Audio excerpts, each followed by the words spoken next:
Halo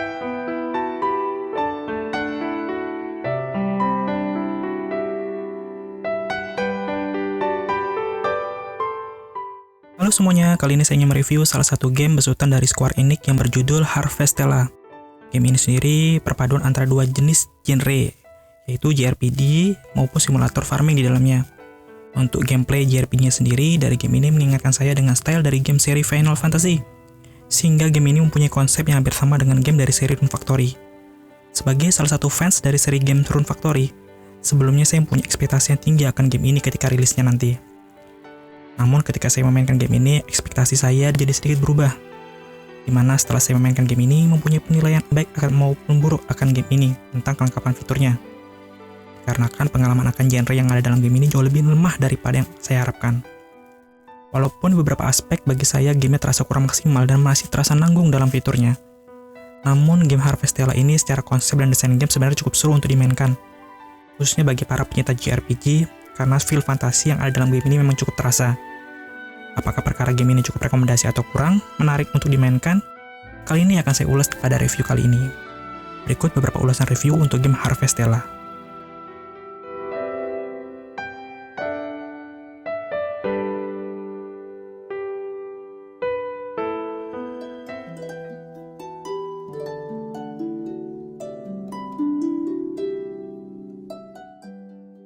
Untuk cerita, pada game Harvestella mengambil latar dunia yang dibangun di atas 4 struktur utama seperti kristal di setiap wilayah yang disebut dengan nama Sislike. Masing-masing Sislike di setiap wilayah ini menentukan perubahan antara 4 musim, seperti musim semi, musim gugur, musim panas, dan musim dingin. Namun suatu hari diceritakan ada sebuah kejadian aneh yang disebut dengan Quietus yang melanda seluruh area daratan, yang dimana kejadian Quietus ini menyebabkan tanaman layu dan mati, serta mencegah penduduk sekitar untuk bisa keluar dengan aman selama 1 hari.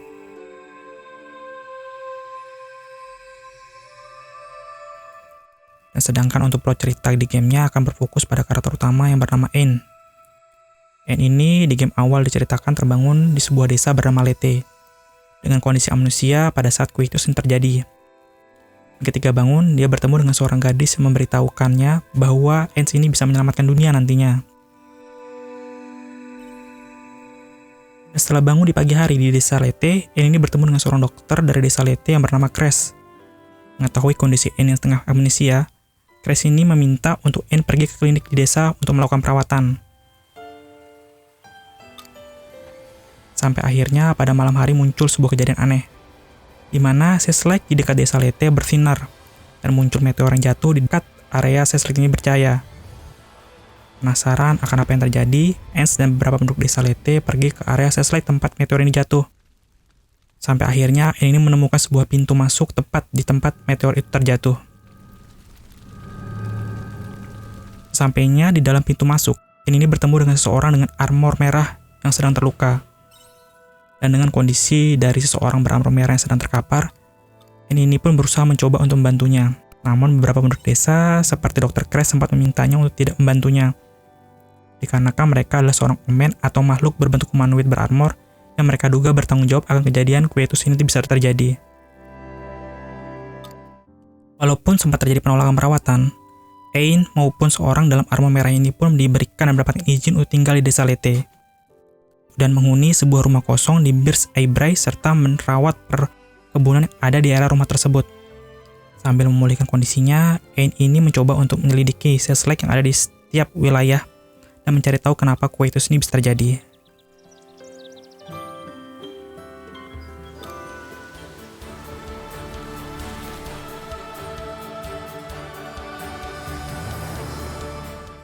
Untuk gameplay pada game Harvestella ini sebenarnya tidak begitu kompleks jika kita sudah pernah memainkan game macam Rune Factory sebelumnya. Karena game ini pada dasarnya memadukan dua genre game seperti genre JRPG dan simulator farming ke dalam gamenya. Dan dalam game ini akan menerapkan sistem kalender, di mana akan terdapat 4 musim dan setiap musim akan berlangsung selama 30 hari kalender sebelum pergantian musim berikutnya. Dan pada waktu pergantian musim akan muncul 1 hari yaitu saat Quietus tiba, di mana beberapa tanaman di perkebunan akan mati, dan kita tidak bisa melakukan kegiatan farming yang akhirnya pada awal musim akan memaksa kita untuk menanam benih yang baru di perkebunan. Dan untuk sistem battle yang ada dalam game ini menerapkan sistem real time, di mana kita bisa menyerang musuh tanpa melewati proses encounter di dalamnya.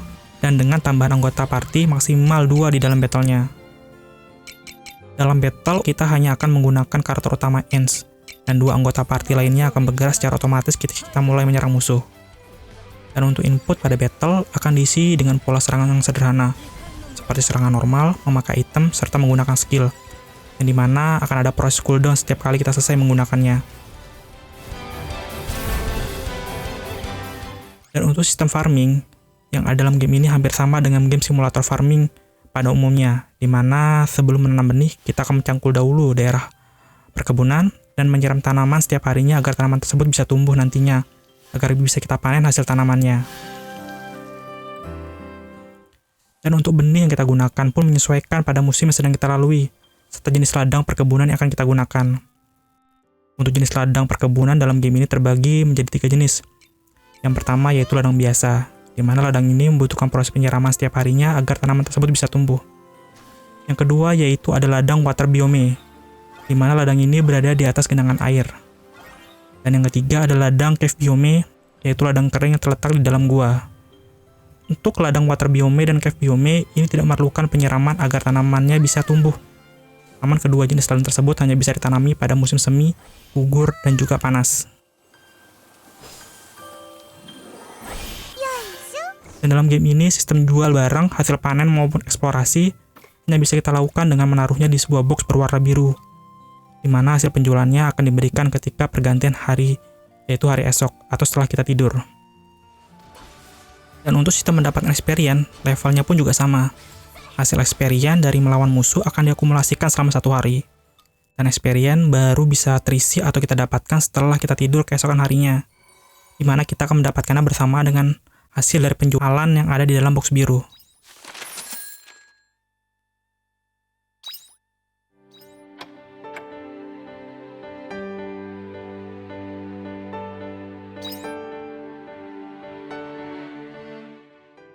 Untuk fitur dalam game ini mempunyai fitur customize karakter, di mana ketika kita awal memainkan game, kita akan memilih gender maupun desain warna rambut kulit dan mata untuk tokoh utamanya. Dan untuk fitur dalam game ini juga menerapkan sistem stamina, di mana setiap kita mengambil item, berlari, maupun menggunakan skill, akan menguras setiap stamina yang kita miliki. Dan untuk mengisi stamina bisa kita lakukan dengan menggunakan item makanan. Selain parameter stamina, game ini juga menerapkan sistem parameter kenyang di dalamnya, di mana parameter kenyang ini mempunyai bentuk seperti lambung. Dan ketika kita menggunakan item, makanan, parameter kenyang ini akan bertambah tergantung dengan item makanan yang kita makan. Dan ketika sudah penuh, kita tidak akan bisa lagi menggunakan item makanan sampai hari berikutnya, atau menunggu parameter kenyang ini berkurang seiring waktu berjalan. Dalam game ini juga mempunyai sistem pergantian job, di mana fungsi job ini selain berguna untuk mengganti style kita dalam bertarung, namun juga sebagai taktik yang digunakan untuk melawan kelemahan musuh. Kemampuan dari job ini sendiri bisa kita tingkatkan dengan membuka skill board lewat job panel yang ada dalam menu, dan di mana setiap membuka skill, kita akan memerlukan job point yang bisa kita dapatkan ketika melawan musuh. Dan dalam proses pertarungan, kita juga bisa mengganti job secara cepat dengan proses cooldown setiap kali pergantiannya. Dan maksimal job class yang bisa kita equipment adalah 3. Selain main quest, dalam game ini juga diisi dengan banyak sub quest, yang dimana setiap jenis quest bisa kita lihat lewat indikator yang muncul di peta. Indikator warna quest yang muncul pada peta akan menentukan jenis quest yang kita lalui, seperti indikator kuning untuk main quest, biru untuk quest karakter, dan putih untuk sub quest biasa.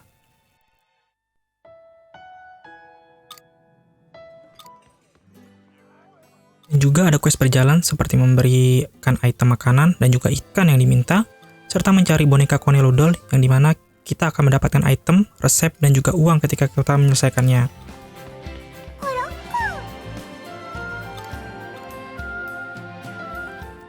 Dalam game ini juga ada fitur crafting, yaitu membuat item atau perangkat farming dari resep yang sudah kita dapatkan. Yang dimana sistem crafting ini difungsikan untuk membantu kita dalam proses farming maupun eksplorasi nantinya. Selain crafting, kita juga bisa memasak berdasarkan resep masakan yang sudah kita miliki. Dan untuk fitur memasak ini baru bisa kita lakukan jika kita sudah merenovasi atau menambah fitur di rumah yang bisa kita beli lewat renovator atau tukang kayu di desa Lete. 仕事の依頼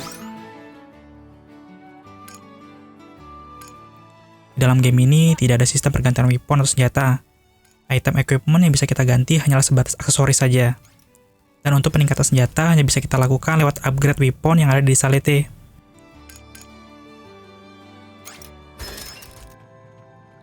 Dan juga fitur lain seperti memancing, dan juga melihara binatang seperti ayam bernama Clawfall, serta binatang seperti sapi bernama Wolum juga ikut melengkapi fitur dalam game ini.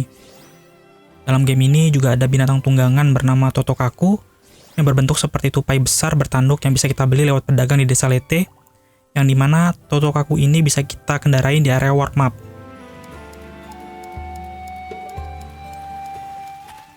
Di dalam game ini juga ada fitur yang disebut dengan nama Fiery Order, yang dimana setelah kita menyelesaikan beberapa event main quests like, nantinya akan muncul peri yang akan memberi bantuan kita pada kegiatan farming.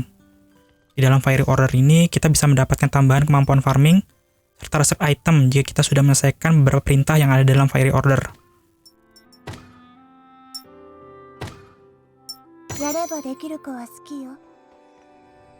Di dalam game ini juga ada area Dongyun, yang lokasinya di dalam sumur di sekitar area dekat kita tinggal. Area Dongyun ini hanya bisa kita masuki pada waktu Quiotus tiba, di mana fungsi Dongyun ini digunakan untuk mendapatkan material maupun menaikkan level karakter kita, dan juga sebagai pengganti aktivitas karena kita tidak bisa melakukan kegiatan di luar pada waktu Quiteus berlangsung.